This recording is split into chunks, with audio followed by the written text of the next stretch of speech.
set here on the second chief delegate meeting. All right. Well, I'm just going to pull up the agenda, which I think everybody should have received. Yeah, I can share that, Brock, if that's easier. If you can, that would be great, just because I'm doing all of this from a phone in transit. Nice. Yeah, no issue. Can you guys see that? Yep.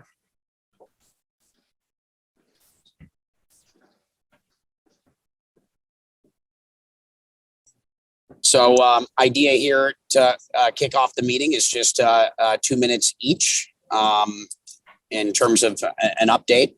I'll start, which I made 2 formal commitments in my process.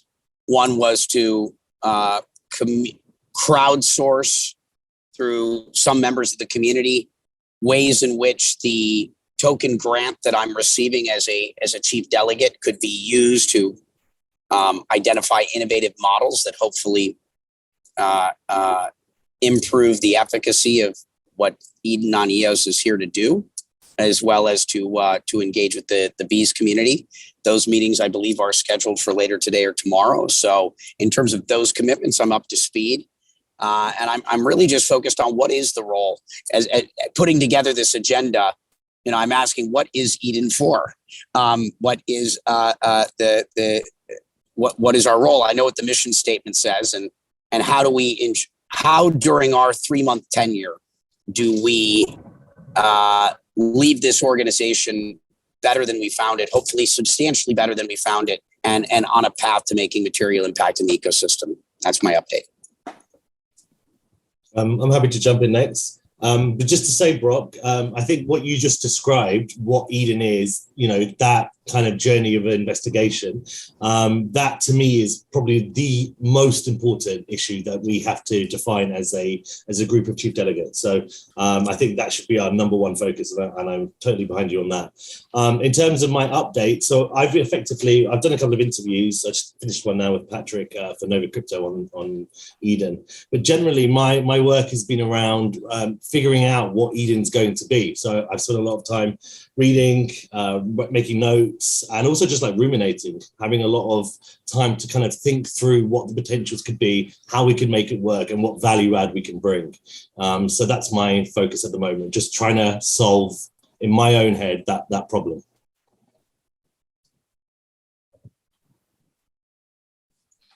Yeah, I'll jump in next. I think the last week, what I've really spent my time on is understanding these bylaws and why we need them, and asking the question on each change, how does this add value to EOS?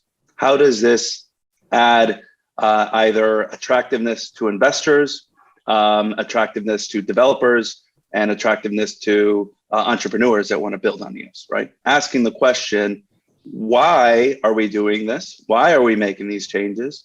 #1. #2, if these changes have a just answer to #1, right? Why we're doing it, and because it's adding value, because the token price is going to go up, because investors want to in, because entrepreneurs want to build here, or developers want to build here, then what impact is this change going to have on the code, right? What are we going to change that then later we need to support, that later we need to fund?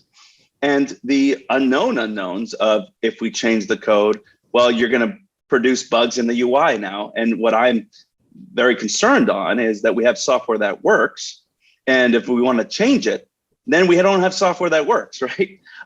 And we don't have anyone supporting it. So #1, why are we making this change, right? Which led to a lot of conversations with past chief delegates. 2, what is the code, the technical debt that we're creating by making this change?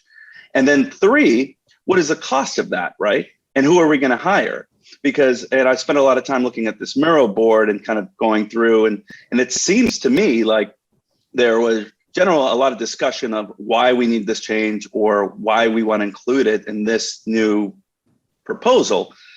But there's no scoping on the level of effort. There's no scoping on what the budget is required. There's no suggestions of where the funds are going to go. So that's that's what I spent my time this week and wanting to discuss today as we look over those proposed bylaws.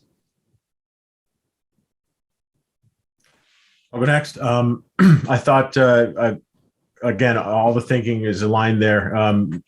We're trying to implement these things. We're trying to figure out why they were written down, right?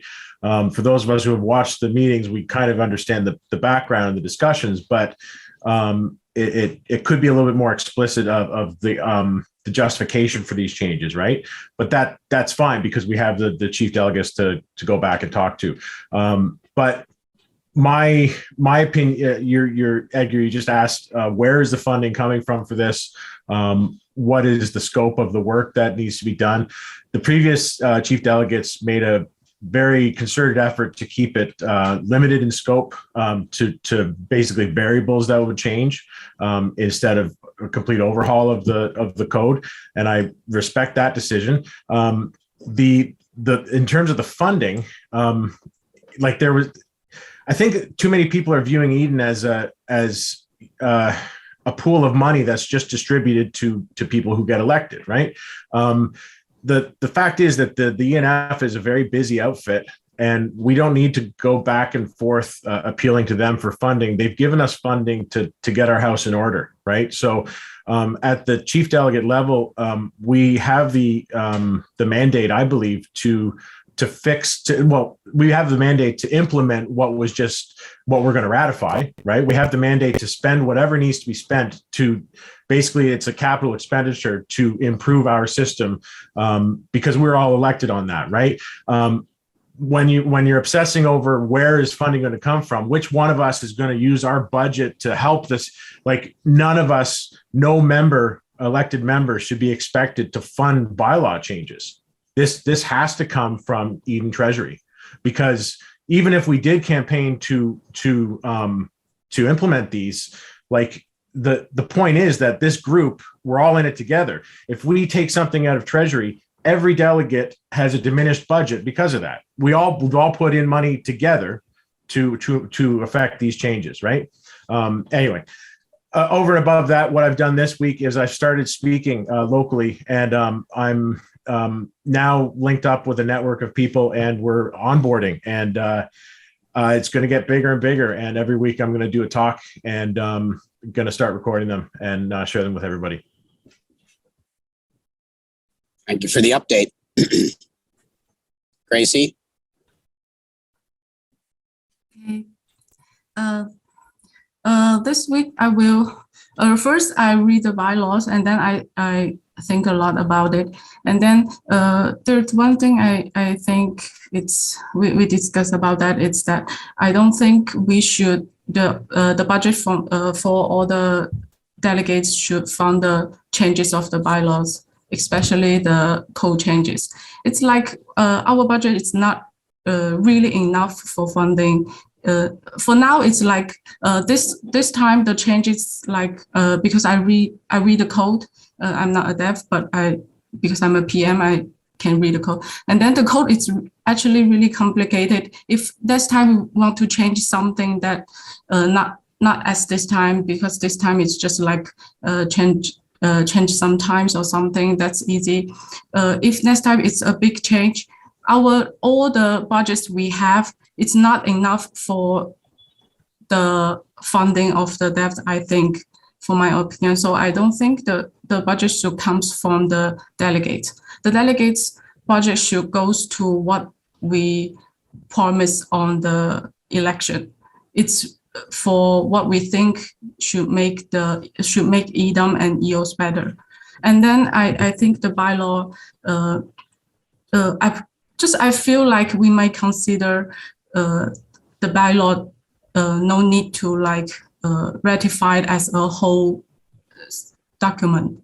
It's like sometimes I think it's like I have a little bit tiny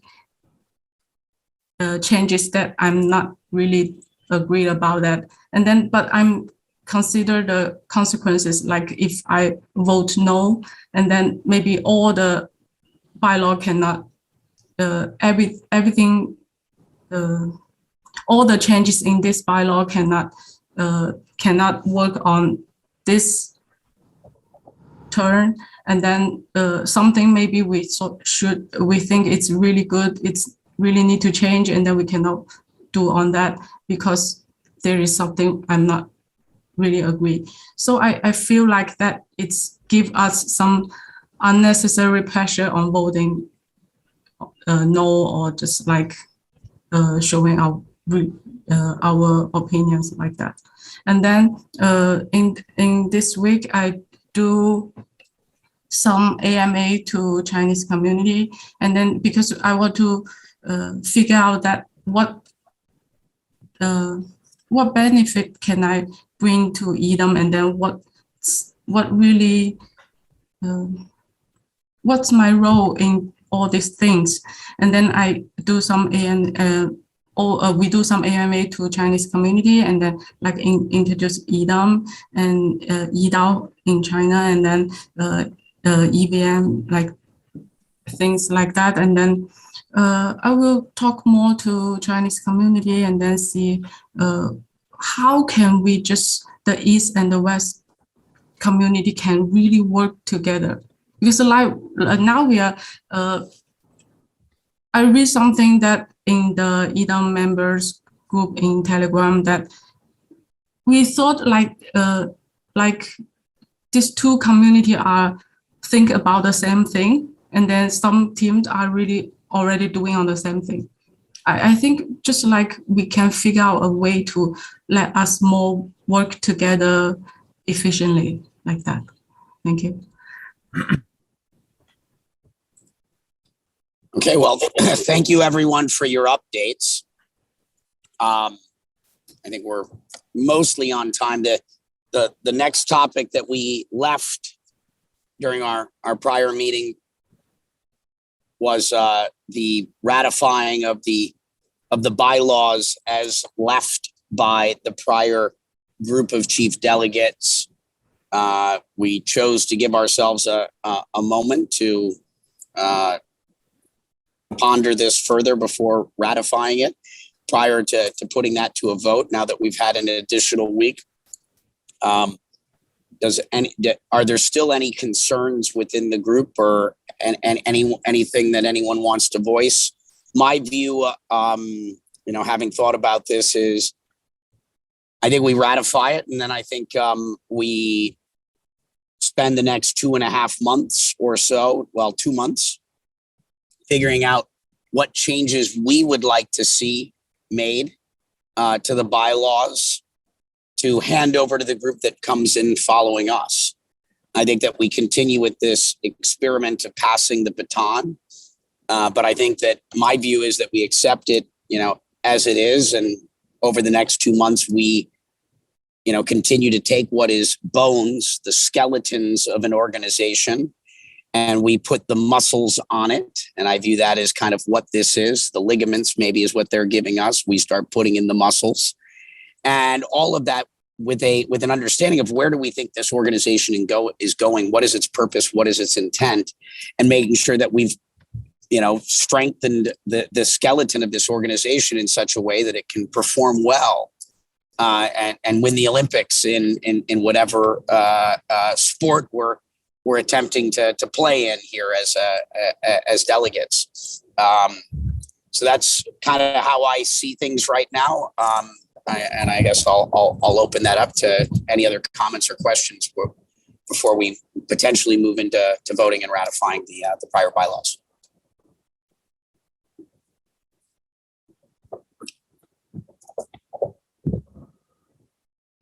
Yeah, maybe what I'll do right now is share the bylaws so we can take a look at them while we discuss them. I think before we move on to vote, I'd like to have another discussion. So let me just share. We can push it off another week if we want. I mean, this is why we're here. Nothing has to happen today. I think clearly it's at the top of our agenda after our updates. We are, I think, honoring the prior delegates by making this our #1 item of discussion, and it's going to take however long it takes.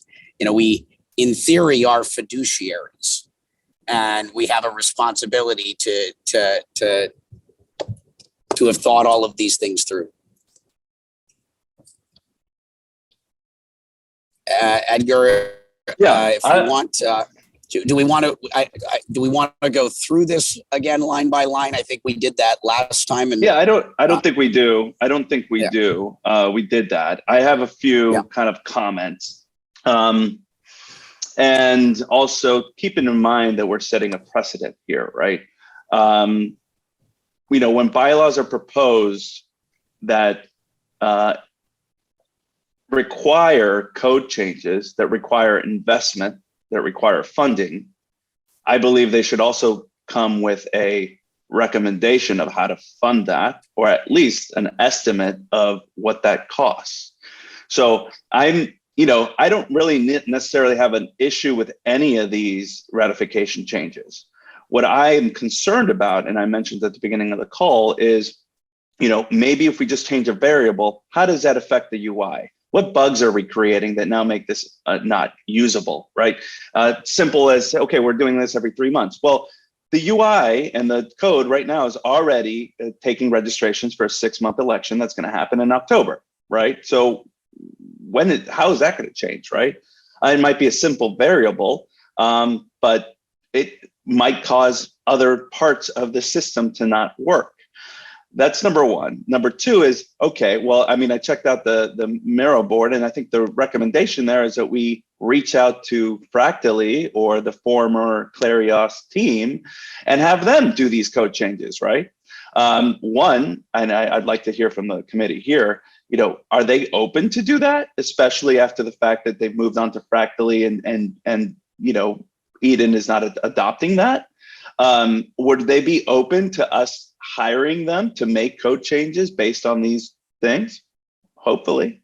Two, how much does that cost? Has anyone gotten a kind of an estimate of how much hours of dev this is going to take, and how much it's going to cost, and how much it's going to cost to support, maintain, and fix those bugs that might come out from these changes?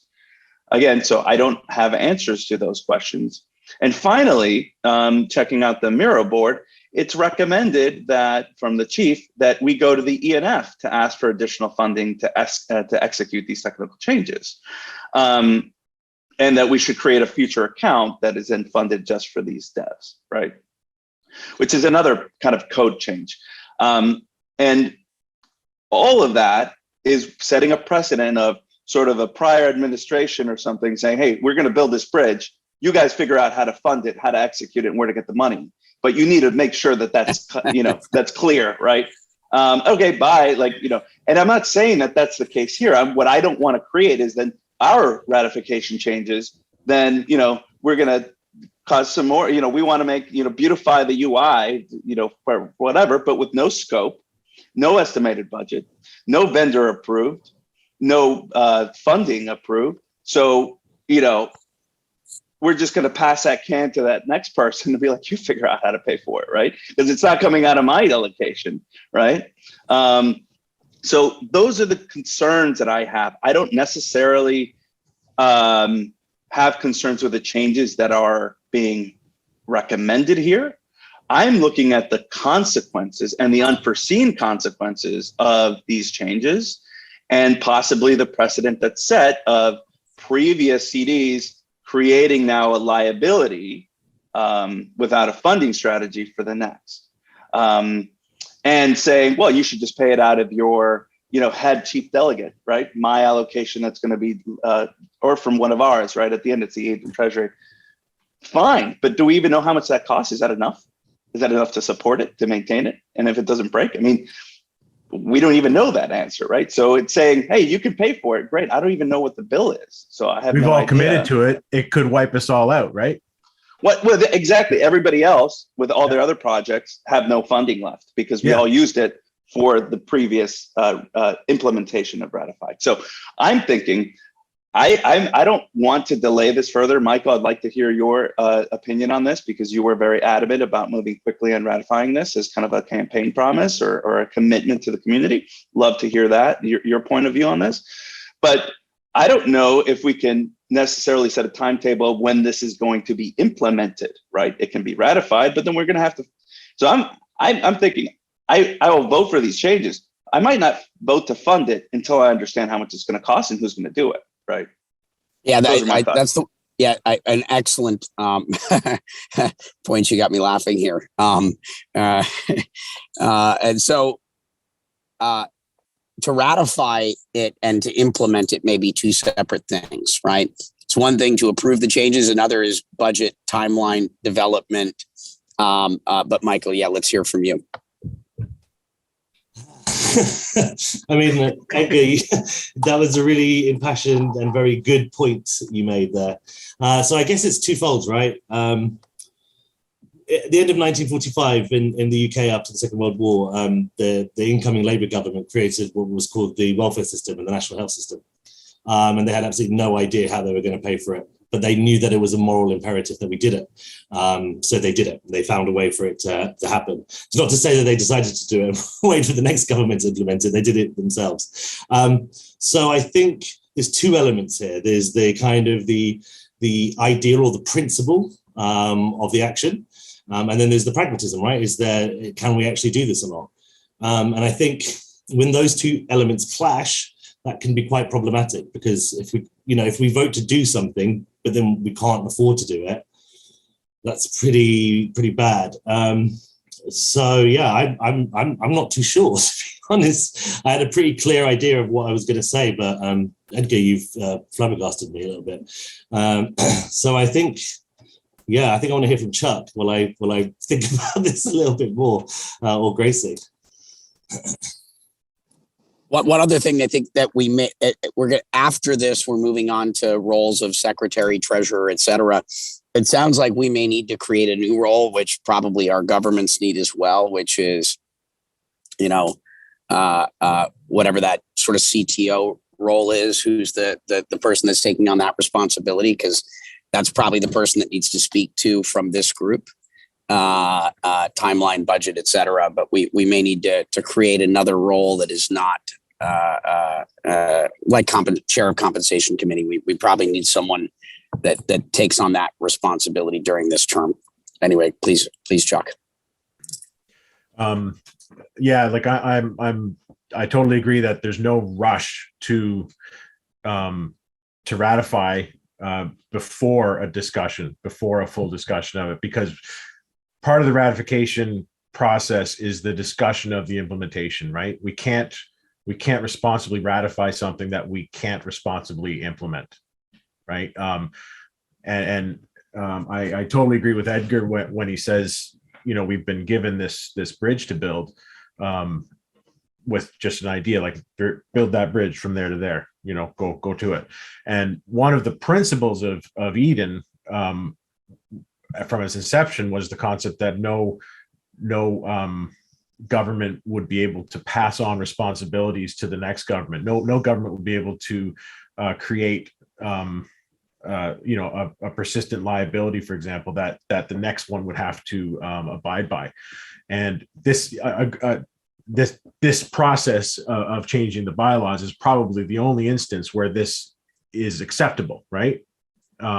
Where a previous government can say this is something that you're going to do, right? And again, it was just a recommendation, and we all campaigned to accept it, and now we're going to decide to implement it. But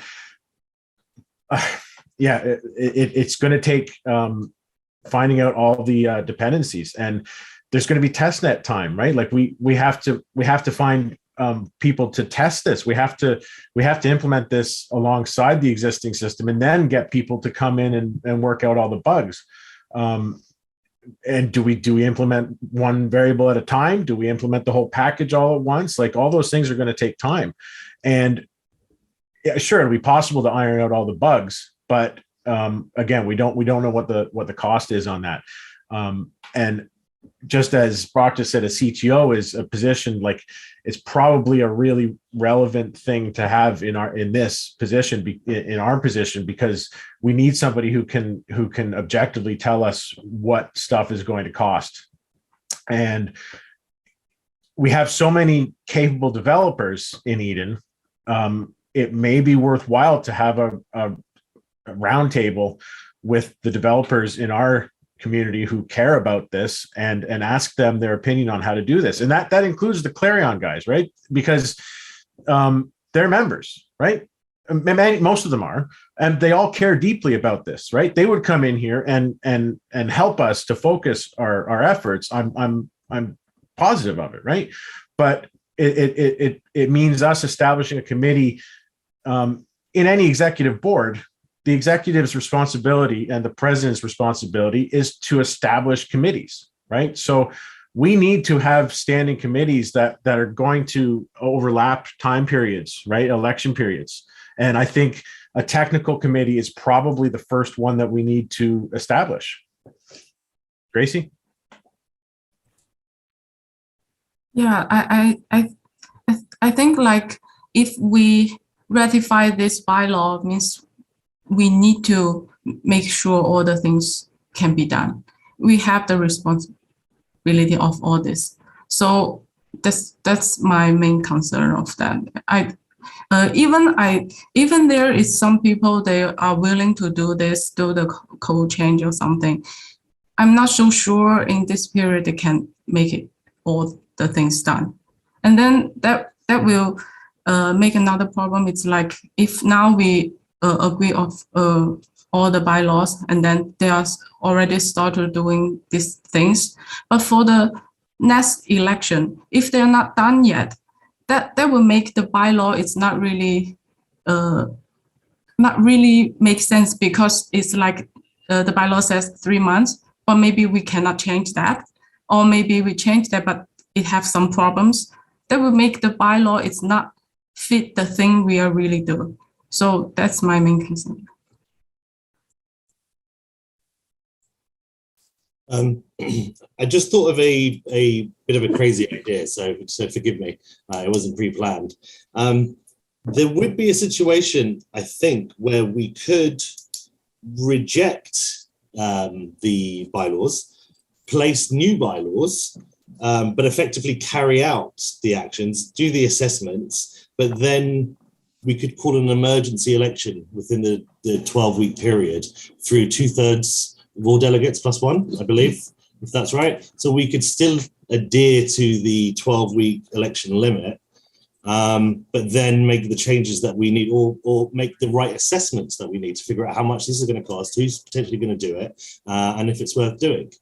Because that would give us the flexibility then to if we wanted to make it not indivisible, and to make an assessment to say, well, actually, this is too expensive, or for the next parliament or the next term, we can implement 50% of this. So we're going to do the new bylaws, which reflect that. Here is a ready-made package. The next CDs can then ratify if they want, and then press go on that package. It's a crazy idea. I just thought of it now. So like, don't worry about shooting it down, but that could potentially work. Well, I think that it doesn't sound like we are in a position to ratify the bylaws right now. Is that, are we all hearing kind of the same thing? If so, I don't think we probably should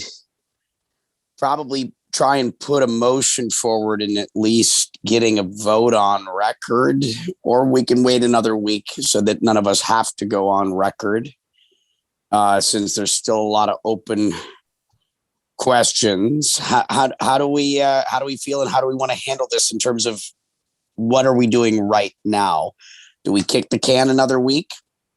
Do we put a vote in so it's on record, Michael, for you, or not? It sounds like you seem to be more comfortable with the I made a commitment, but it's not so simple as just, doing it, because it turns out that there are some very real questions that need answering before we do this. And it's not that we're not making this a priority. Clearly we have, and we are, and we're all focused on it.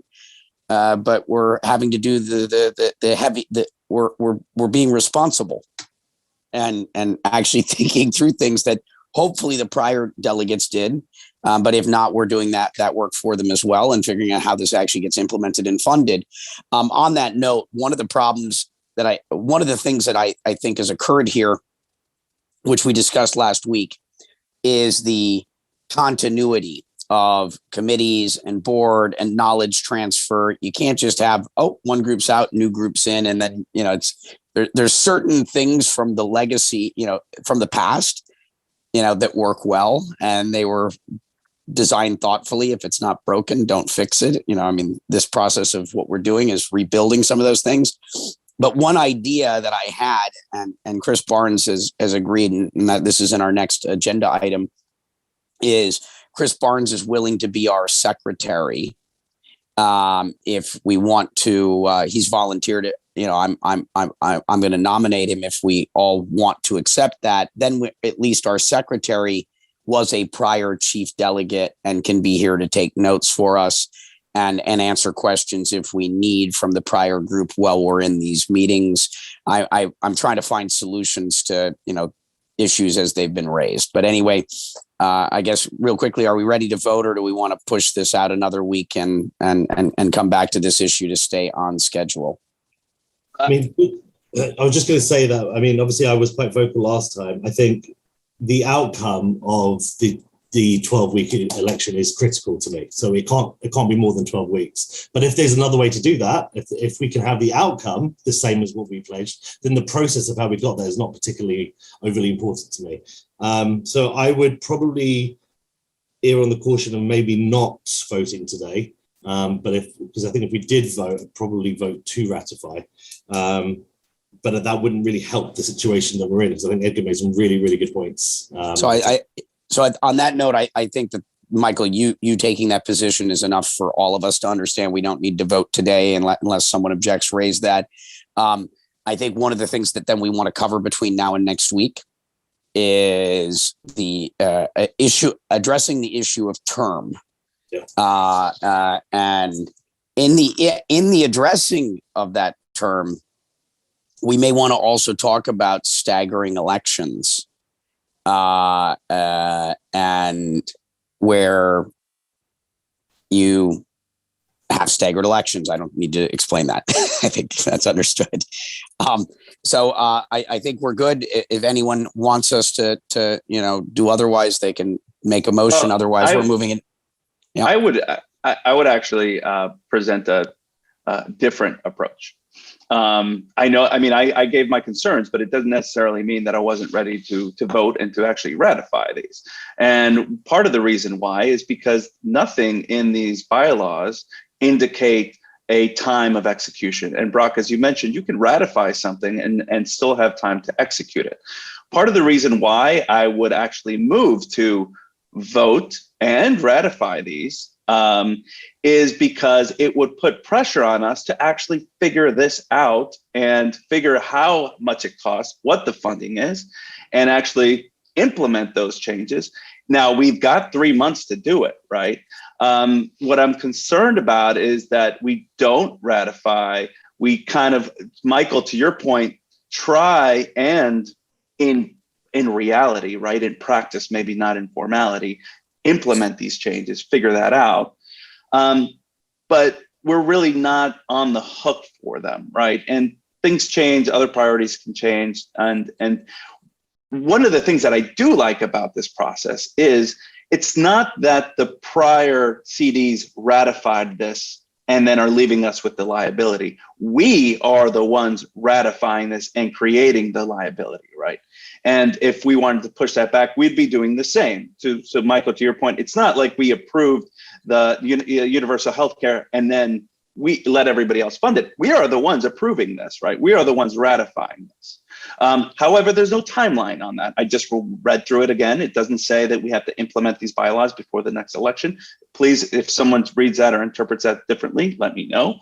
But we could ratify these, make a concerted effort. I think it was brought on, I think, by Chris Barnes in a post, and Brock, you just mentioned kind of having the CTO role, having this dev committee to really look at this. And maybe I'm overcomplicating. Maybe it is that simple, right? Maybe it's not that expensive, but I'd like to get confirmation on that. So I don't necessarily think we need to kick the can because there's no real time limit here. And maybe that's something that we want to implement on some proposed changes at the end of our term. But we could, in a sense, look at it and say, we don't have any problem with the changes. What we don't know is how much it's going to cost to implement and who's going to do it. So we're not going to set up a timeline for that. In good faith, we want to do this, right? We're ratifying to do, not to ratify in word, right? We want to ratify in action, which is to Michael's point, right? Well, let's not ratify in word, let's ratify in action. In a sense, I think we can do both, but I'm just one vote, right? So we might not need to do that. Can I just ask a question, Edgar? In your opinion, then, how would, say we voted to ratify, and we then decided to delay implementation, how would that affect the timeline on the elections? Is that something that requires a code change, or was that something that could be? Because obviously, you were saying like the UI. Yes, 100%. It would affect, right? Because if you go into the Eden OS right now, I'm registered for an election in October, and others will be as well, right? So how do we implement that code change now for an election in 3 months, right? We could do that in action, maybe not in code, but we would have to do that immediately, right? For any new member, right? How are we implementing the new fee, right? We'd have to change the UI UX. We'd have to change the variable of the fee. We want to make sure that doesn't cause any dependencies or breaking in the code. So, you know, it might be ratified, but not necessarily implemented, right? And that's a good point. I don't know, right? I mean,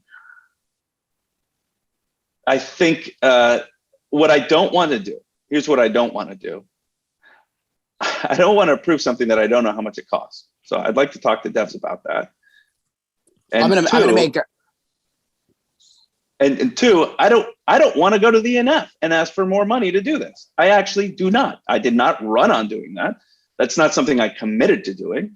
And I don't think that's good for Eden, to be honest, but that's my opinion. But that's number two, right? And that's kind of, well, go ask the ENF for more money to do this. And they're going to ask, well, how much does it cost? And I'll say, I don't know. Well, how long is it going to take to implement? Well, I don't know. And how is this going to bring value to Eden? And I'd say, I don't really know. I think we're lowering funds. We're going from 10 to 3, right? I mean, I just don't, I'm not going to go put that face in front of the ENF asking for money when I can't even justify it myself. So that's what I don't want to do.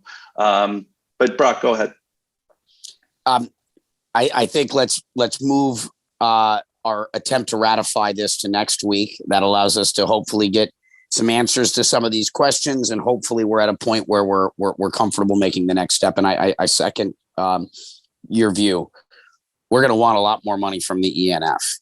The ENF is essentially the centralized version of how funds are dispersed to support the EOS economy and ecosystem. Eden is the democratic version. And, this is showing whether a democratic process actually is helpful or not. And when we go ask for money, it better be because we figured out how to create and add value in a way that is accretive. For every EOS we take, we create substantial value because we've created an efficient democratic system. I definitely think we're going to want to ask the ENF for more money, but let's make sure when we do it's for the right reasons, with a really compelling use case for why Eden deserves more. Eden is hopefully we've found a way to prove that Eden is going to be a successful way of allocating resources to the EOS ecosystem and community through a democratic process, through an election process. And I think that let's wait to ask them for money when we've got a compelling pitch on that basis. Yeah, if I could just say, the ENF is very diligently watching us, right? We don't have to make an explicit appeal to them. They just have to see that we need more money, right? If we just start using the money that we have, I'm very confident that they will top us up proactively. Very confident. And again, I have no inside information on that at all. Just going from what signals have come from the ENF, they want us to act, and they want us to act boldly. And they've already given us a very large disbursement of funding. And I was talking to Michael about this last night. We've essentially, we're going to the bank. Imagine if this was a bank loan, right? And we're going for our second bank loan, right? And we're going to the bank and we're saying we need more money to do what we need to do. And the bank says, okay, how did you spend your first bank loan? And we say, it's in our savings account. And the bank says, well, why don't you spend that money first, and then we will give you another loan, right? In this case, it's a grant. It's funding. It's persistent funding, but the ENF is not going anywhere. EOS is not going anywhere. And Eden just has to make a decision to spend its treasury because it will get topped up. Very confident of that. I agree with all of that. And, in a lot of ways, you know, we're effectively the elected governors right now of Eden on EOS. The ENF is the treasury. And so as the executive branch of government or governance, our job is to come up with good ideas as executors as to how to deploy that capital. And what we think of as our grants, you know, in some ways, you know, should be, here's how we're going to spend it with our chief delegate sort of allocation, but it should have a budget that's bigger than what we've been given, you know, and that's where, you know, like Pomelo has those matching things. It's like, you know, the ENF may say, okay, I'm going to give Brock's proposal, you know, 10x funding or 100x funding or Chuck's 10x funding. You know, I think what you've just highlighted is, I think, important for all of us. Let's not operate from a mindset of scarcity. You know, let's think big.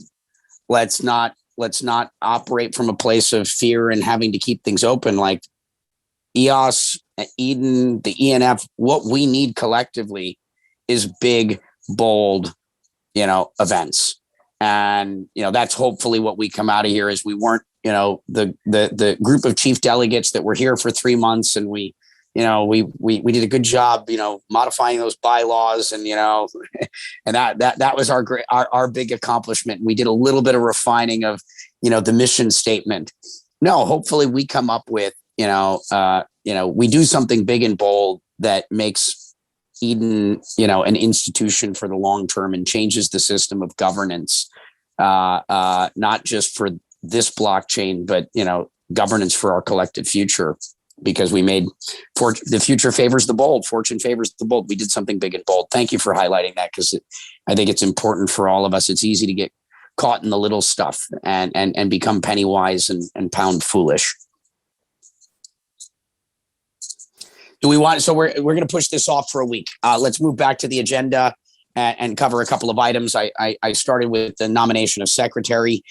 Is anyone else interested in being the secretary? I think the elegant solution of having Chris Barnes take on that role allows us to feed two birds with one scone, because we get a prior chief delegate and that knowledge transfer present for us. So I think that was an elegant solution, but if anybody else has any ideas, we can make that nomination. Also, is anyone nominating themselves for the role of treasurer, chair, as we've currently decided? We're going to do a rotation. So I would advise that we go through one full rotation before we reevaluate how the chairing should work. And I guess if anyone wants to take on the role of vice chair, the vice chair is there in the event that someone such as myself today couldn't make it. I have some thoughts on these roles and nominations. One was, you know, we're shortening our mandate. We're shortening it to 3 months, and some of these roles, in order to be executed well, are longer term roles, right? And I read Chris Barnes's actually post about this, because he went through one of our first meetings on this, and he said, well, maybe this is more a board that is nominating and approving a management, and that management might be more longer term, right? That then needs to be approved again and extended by the new chief delegates. But maybe it doesn't necessarily have to be one of us, right? We can be the board that is now, as Brock is proposing, nominating someone that is not a chief delegate to be the secretary. Now we can nominate someone that is not a chief delegate to be one of the other roles, a fiscal or a treasurer, et cetera, right? Now our next chief delegates might vote to continue to have Chris Barnes as the secretary, or continue to have, Joe Schmo as the treasurer, right? Or they can, choose to choose someone else. But at least there's some continuity in management, even if the board or the chief delegates, in our case, chief delegates, to, remain clear, is ever fluxing, right? But there is some consistency in what we have management. So corporate governance is very much like that. You have a board, and then you have management, and the board, along with shareholders, would approve that management, and that management might have a tenor that's much longer than the board would. So these are some thoughts. I think that makes more sense. I know it's not exactly what we decided in the last call, but maybe these roles don't necessarily are more of a CEO, CTO, a CMO kind of management role. And then we are the board that is appointing, nominating, and approving their compensation, their time, and whoever they are. And hopefully they can provide continuity, because other chief delegates might say, look, Chris Barnes was an excellent secretary. He already knows. Why are we choosing someone else? Why are we changing every 3 months? We're changing every 3 months because we want our experiment, our elections to work well and to refresh and to be, we're in beta testing. So we want to continue to do that. That's why I think 3 months makes sense. But we also want continuity. So I think when we look at these roles, we should, and maybe using Chris Barnes as a secretary as an example, are these roles that maybe is more of a management role that gets approved by CDs, unless CDs appointing themselves for these roles, it might just be for 3 months. I've shared my view, obviously, in nominating Chris Barnes, that I knowing we need some continuity, and the fact that he's willing, right? That's part of this too. You don't just get to pick. You have to find people also willing to do the work, and it is work. 100%. And as of today, it doesn't involve any compensation, which is probably something that will need to be addressed in the future. Fortunately, we have a volunteer who is willing to volunteer his time and effort for now, but long term, that's probably not a sustainable solution. So, I mean, I back it. I think it makes sense to have the continuity. And I think the simplest solution is we first ask, does anyone who's elected want to do any particular roles? And if they do, then they're put forward as a nomination. And then if anyone else wants to, they can. And then we as a board effectively vote for, if there's two people who want to do one job, we vote for whoever that person is. That'll be a luxury probably in the future, having two people to do it. But I think that helps with the continuity, because say, for example, Chuck was the treasurer, but then his term finished, but everyone decided he should stay on as the treasurer, then that just works fine as well. He's got a lot of experience from being a chief delegate and from the whole process. So I think, a chief delegate or an outsider can form the board, and that works really well. I think that's fine. I think one thing with I think Chris is perfect for a secretary. I don't think anyone else should attend our meetings though. I think we should keep that as a delegate meeting and then have Chris review the recordings afterwards, just because I think we have a limited amount of time, and having some expertise in the call would be good, but it would also break the flow of our debate, I think. And his position would be subjective to his own understanding of the laws and stuff. So I think our subjectivity being elected is more important than kind of a distinct clarification from a previous precedent. Excellent. So is anyone else interested in nominating themselves for any of these roles? I'm happy to do treasurer or anything around communications.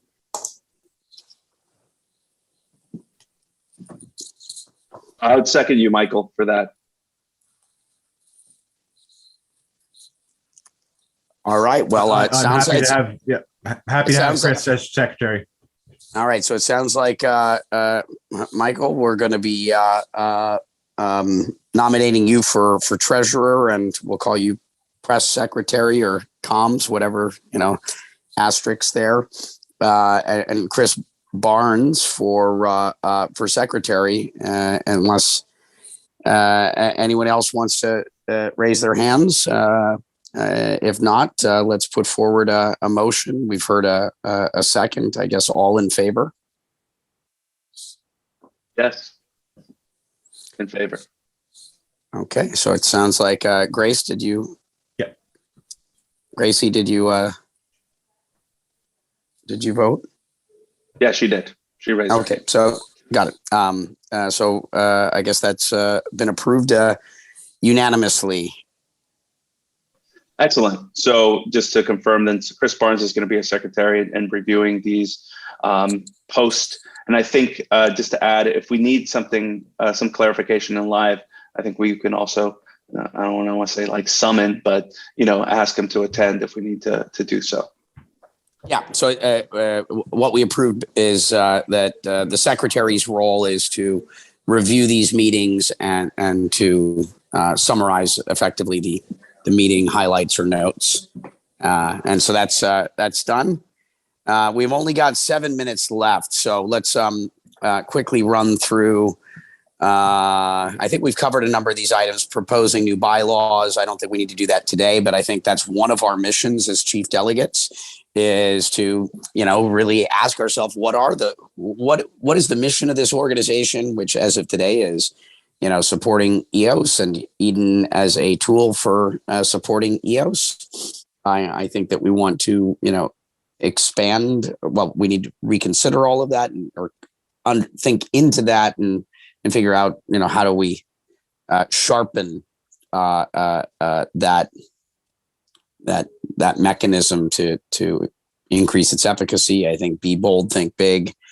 And so these are things that we're going to need to think through is, we were handed a set of bylaws to be ratified.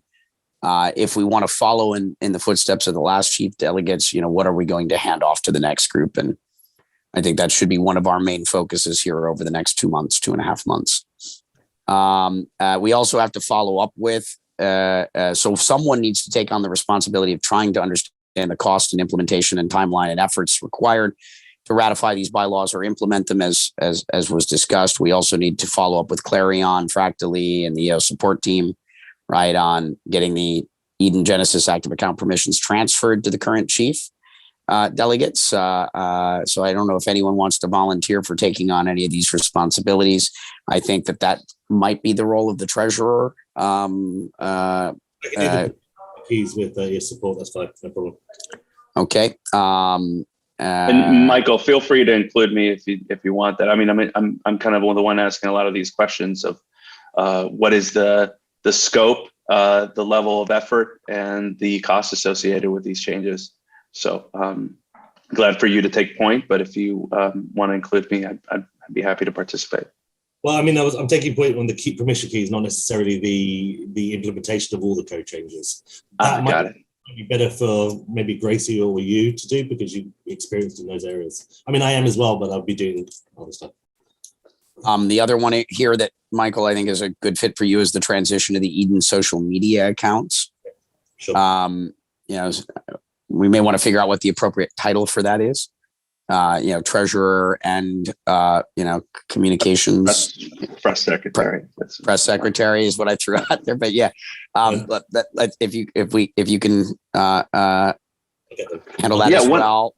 One quick question: Does Eden have a LinkedIn account as well? Like just summarizing what we have. I think we all have a pretty extensive network, right? And I want to try and see how we get out of our own echo chamber and really kind of put this out as a business solution as well. So just want to double check. I'm not sure if it does. I don't think it does. I'll double check that, and if we don't, we'll create one. It's a really good idea. Yeah, I think. Let's make a little noise, right? What we're doing here, a little mundane, but what we're doing here has profound potential implications for our collective future, right? But that it's also, you have to do these little things and be very precise because that's the foundation upon which you build. If it's like a statue with sand feet, the statue will fall and fall soon if it doesn't have the right footing, pun intended. That kind of moves into that's probably final point that we should spend some time on is just, again, what is the larger purpose of Eden, and how can we influence more of the ecosystem? Go ahead, Michael. So my view on this is quite clear. I think Eden could be the governance layer for EOS, the democratic governance layer for EOS. So what I would like to see us do, and this is what I ran on, would be to start holding votes on how the ecosystem works. We should take, as the elected delegates, we should take a position on all the elements within the EOS ecosystem. Even if those votes are symbolic at this point, I think we should be doing them. So an example might be, we might vote to ratify the spending plan or the ENF, or we might vote to decide if certain block producers warrant a closer look at, if they're not producing blocks or something. We could vote to implement changes to Eden itself or to the ESIO chain or whatever, and also vote to ratify key individuals in key positions. I fully accept that this would be a symbolic vote, but I think having that would demonstrate to the people who do control the power that we are the authentic, legitimate, reliable, but also for everyone else who's outside of the EOS community, there would be an actual democratic governance system of the EOS network. And if I'm a Bitcoin maximalist or an Ethereum maximalist, that would be something that would interest me a lot, because no one else really has that. They have consensus mechanisms, but they're not necessarily democratic and certainly not transparent like the way we are. So that's what I would like us to do. Yay! Thank you for saying that, because I mean that's what's lacking in is leadership, and the idea that we have a democratically elected sort of executive branch of governance, whether we have the actual authority or not. It's taking a position and leading and saying the community has elected us into chief delegate positions or roles, and here is our view on this, that, and the other. And the reason we meet weekly is because there's every week, what's going on in EOS, and what is our view on this? What are the decisions? And this could be not even just a weekly meeting, but how are we governing, right? Issues in real time. I think that is, when we think about this ecosystem broadly, what kind of governance do we want in the future? And and that's what we really have the ability to do, is not just lead via Eden on EOS, but lead for all blockchains of kind of what governance should look like, whichever chains end up being the most successful in the long run. What we're doing here is setting a precedent of how governance should function and what kind of future we want to live in. And we're building that framework for ourselves and others. If I can just say, I agree totally that Eden has the opportunity to become a governance layer. But first, we need to make it more attractive to people to join, right? And I think our first priority, before we can start pretending that we have, pretending that we have clout in the system, is get more people in Eden so that we do just have more clout. Get more of the leaders in the community to join Eden. And one of the ways that we can do that is to make it more effective. And one way that we can do that is for Eden to provide tools to its members to do their respective jobs in the community, right? Just as an example, I was just looking at like Adobe, their CS, their suite of tools, right? An individual might pay $80 a month for that, but an organization can do bulk licensing, right? If we have members of Eden who have particular roles and particular abilities, and they need certain tools, like people in Nigeria or Venezuela who would love to be ambassadors for the network, but they need a cell phone, or they need an account to do such and such, or they need this kind, tools that can help people do their job to increase the exposure of the EOS network. And I think if we can divide people in Eden up into their respective categories and skill sets, and then be able to maybe offer them as a bonus, as a part of their membership in Eden, the tools to do their job, right? To do what they're passionate about. I think that would be really, really, it would draw people into the community, and the more functional people, the people who are outputting more work will bubble to the top, and they'll be elected, right? And it would we need to give people more tools to do what they want to do.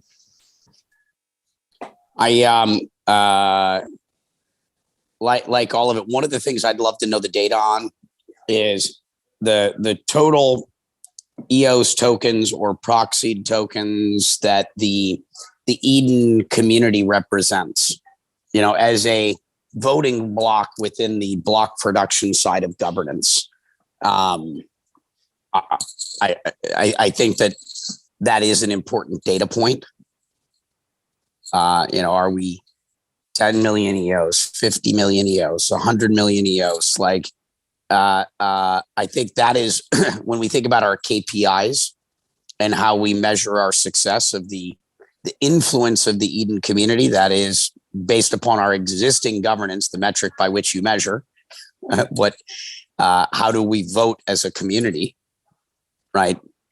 I think that's a number we want to try and understand.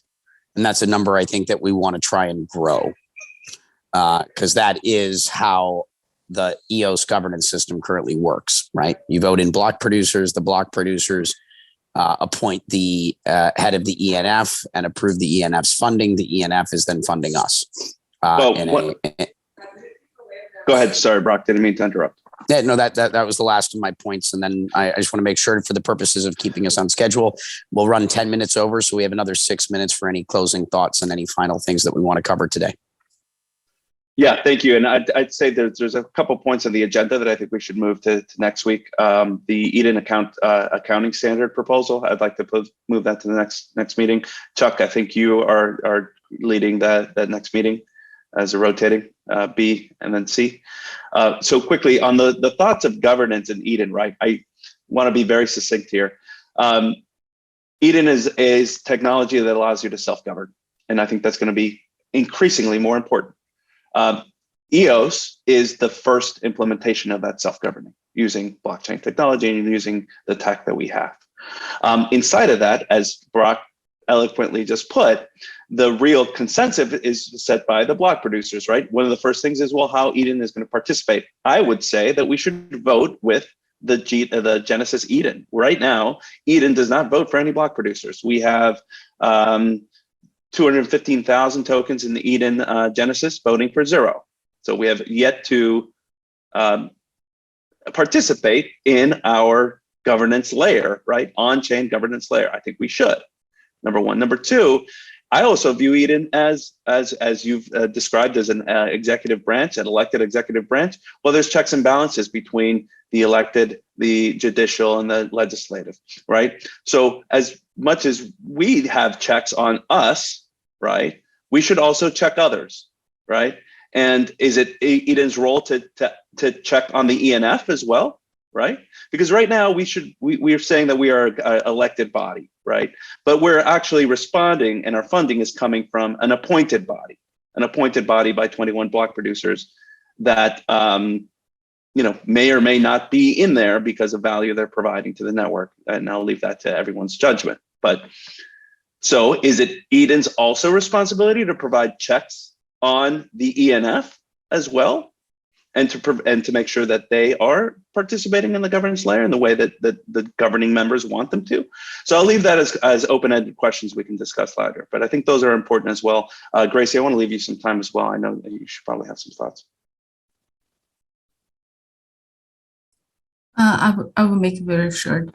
I think Eden definitely will be the governance of EOS, and maybe one day will be a governance mode for all blockchain. And then I think the important things that Eden should be is we need to guide the people in the community to work on the things that benefit the community and benefit Eden. And then Eden cannot just for now we are elected and then we are supported by EMF, but for the future, I think if we work on the projects that can benefit itself, and then at the end, Eden can just run as a organization just by ourselves. Just we don't need to ask for fund anymore. The project we support, they can have benefit, they can have incomes, they will make Eden more bigger and and then there is one thing I think Eden should do and should guide the people do. And then I think just like if we don't have the weapon, we should make one. or we should just grab one. We need to make Edom owns the biggest profit. And then I think we can do that because we are working on the onboard. We are guiding the people. We are helping the devs. And then everybody, it's like maybe the new people get in use. It's all through Edom. So we need to find a way to make that. And then we can really governance the whole network. Because if we don't have the policy, we don't have the power. Yeah, that's all. Well said, Gracie. Thank you. I agree. Well, I think that, for our first two meetings, we've begun these conversations with, call it the technical debt, or the debt that we've kind of inherited. And I think that we've been, being responsible with what we've inherited. And hopefully as we move into our next meeting, which let's just see who's going to chair that. We decided to go in an alphabetical order. I guess, Edgar, you you effectively chaired the first meeting. So are you going to chair the next meeting, or excuse me, Chuck, you would be chairing the next meeting. Sorry.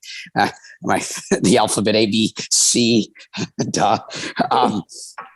Chuck, I guess that would make you chair of the next meeting if you're comfortable with what we proposed as a rotation in alphabetical order.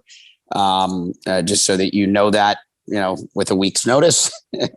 And really the role of the chair, as I think we've got it currently defined, is producing the agenda, making sure that if any one of us as chief delegates wants something added to that agenda, that they contact you to get those items added, and that you produce the agenda and get it sent out, preferably at least 24 hours in advance. Hopefully everyone got that from me by way of Chris. I tried to make sure you had it at least a day in advance. And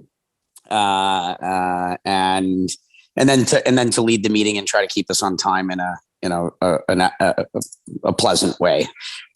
We now have a secretary, which I think will address one of those things, and hopefully, as we move into our third and fourth meetings, we get more focused on the present and future and less on the responsibilities that we've inherited stepping into these roles.